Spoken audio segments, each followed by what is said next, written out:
मानसरोवर खंड 6 में से प्रेमचंद जी की कथा कौशल। सुनते हैं प्रेमचंद की कथा कौशल। पंडित बालकराम शास्त्री की धर्मपत्नी माया को बहुत दिनों से एक हार की लालसा थी और वह सैकड़ों ही बार पंडित जी से उसके लिए आग्रह कर चुकी थी, किंतु पंडित जी हिला हवाला करते रहते थे। यह तो साफ साफ न कहते थे कि मेरे पास रुपए नहीं है। इसे उनके पराक्रम में बट्टा लगता था। तर्कशास्त्र की शरण लिया करते थे। गहनों से कुछ लाभ नहीं।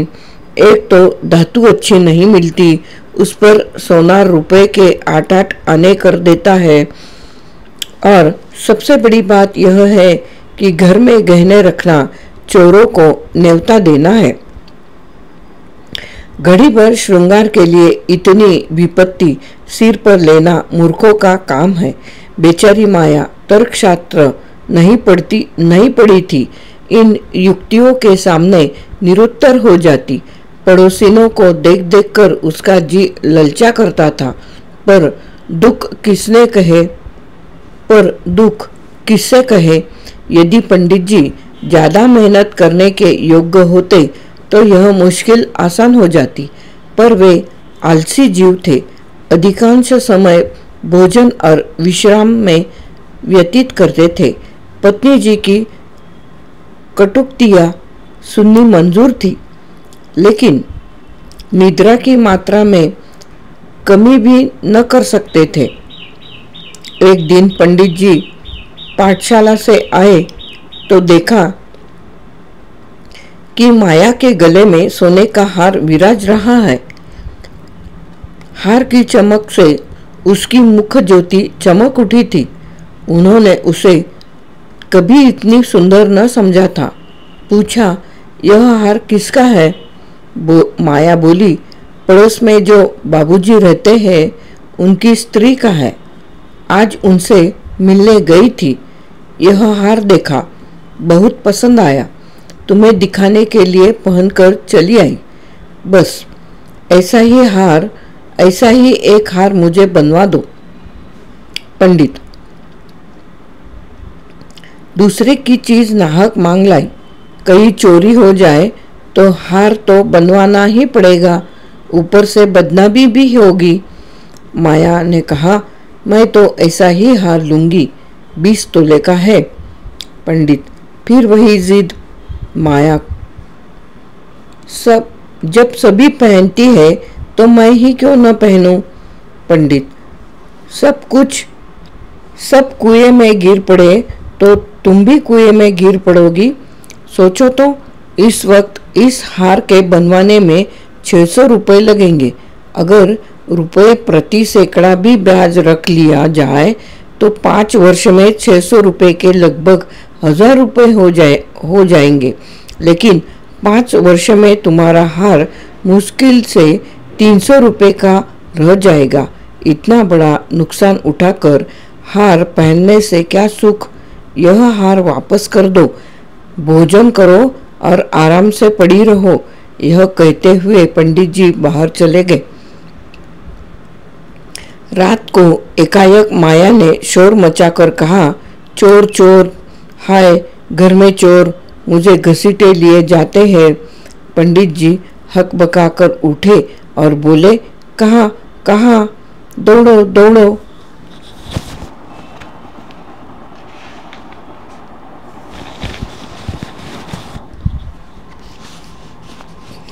माया ने कहा, मेरी कोठरी में गया है, मैंने उसकी परछाई देखी।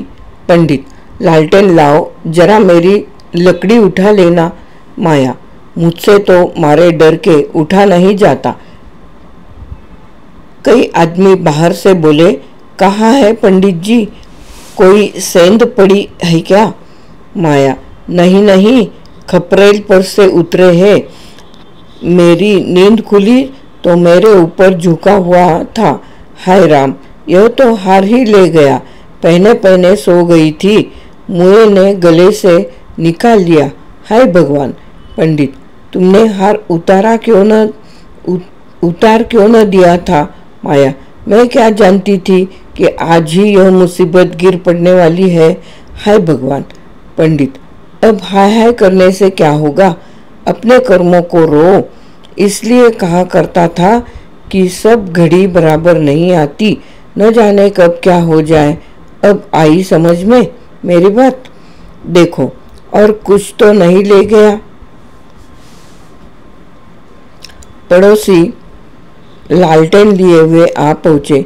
घर में कोना कोना देखा, करिया देखी, छत पर चढ़कर देखा, अगवाड़े पिछवाड़े देखा, शौचगृह में झांका, कहीं चोर का पता न था। एक पड़ोसी बोला, किसी जानकार आदमी का काम है। दूसरा बोला, बिना घर के भेदिए के कभी चोरी होती नहीं, और कुछ तो नहीं ले गया। माया बोली, और तो कुछ नहीं ले गया। बर्तन सब पड़े हुए हैं, संदूक भी बंद पड़े हुए हैं। निगोड़े को ले ही जाना था तो मेरी चीजें ले जाता, पराई चीज ठहरी। भगवान, उन्हें क्या मुंह दिखाऊंगी? पंडित बोला, अब गहने का मजा मिल गया ना? माया बोली, हाय भगवान, यह अबजस बदा था। पंडित बोला, कितना समझा के हार गया, तुम न मानी, न मानी। बात की बात में 600 रुपये निकल गए। अब देखो भगवान कैसे लाज रखते हैं। माया बोली, अभागे, मेरे घर का एक एक तिनका चून ले जाते तो मुझे इतना दुख न होता। अभी बेचारी ने नया ही बनवाया था। पंडित बोला, खूब मालूम है, 20 तोले का था। माया बोली, 20 ही तोले का तो कहती थी। पंडित, बधिया बैठ गई और क्या? माया, कह दूंगी घर में चोरी हो गई, क्या जान लेंगी? अब उनके लिए कोई चोरी थोड़ी ही करने जाएगा। पंडित बोला, तुम्हारे घर से चीज गई, तुम्हें देनी पड़ेगी। उन्हें इससे क्या प्रयोजन कि चोर ले गया या तुमने उठा कर रख लिया। पति आएंगी, विश्वास करने से आशय है ही, पति आएंगी ही नहीं। माया बोली, तो इतने रुपए कहाँ से आएंगे? पंडित बोला, कहीं न कहीं से तो आएंगे ही, नहीं तो लाज कैसे रहेगी? मगर की तुमने बड़ी भूल। माया बोली, भगवान से मगनी की चीज भी न देखी गई।